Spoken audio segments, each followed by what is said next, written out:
Yes. Yeah, absolutely. I'm very grateful to be here. Mark Fleetner, I'm currently the Chief of Major Narcotics for the DA. I'm an openly gay man and his LGBT liaison.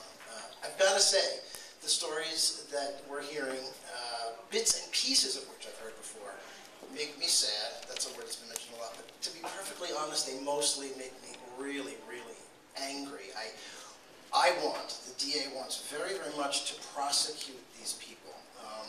And when we talk about the things that can get pieced together in the few moments and hours after the investigation, they become critically interesting to me. And what's a little bit difficult is that while we are highly motivated to prosecute the matters, they have to get to us. They have to get to us. And so we're constantly thinking about how can we hear these stories as promptly as possible so that we can take a creative, rather thoughtful approach to the investigation. You know, somebody is intoxicated and they were victimized because they're intoxicated. That's not the end of the case. That may be the beginning of it.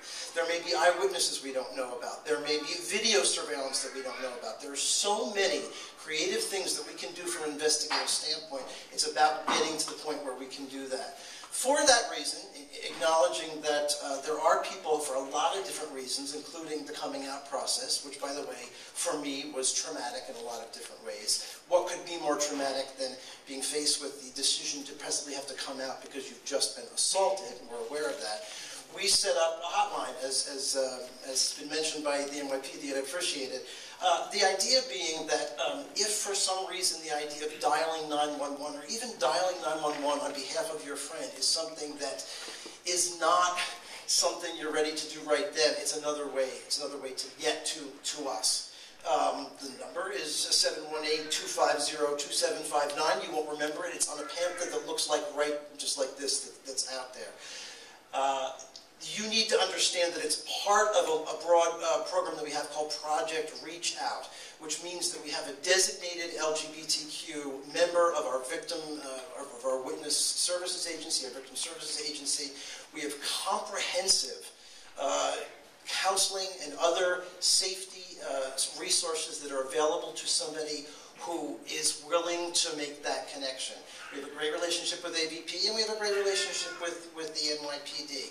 We have to know that the members of our community are out there and what information that they have. So I'm sort of asking on a rather urgent basis here to say, please, let me prosecute these people.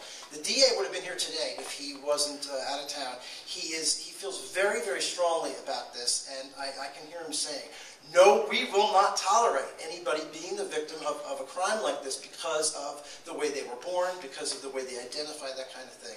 And please just get the word out that if you can reach us through 911, through AVP, through this hotline, we will set up a structure of resources that can protect you, that can keep you safe so that we can prosecute. Thanks.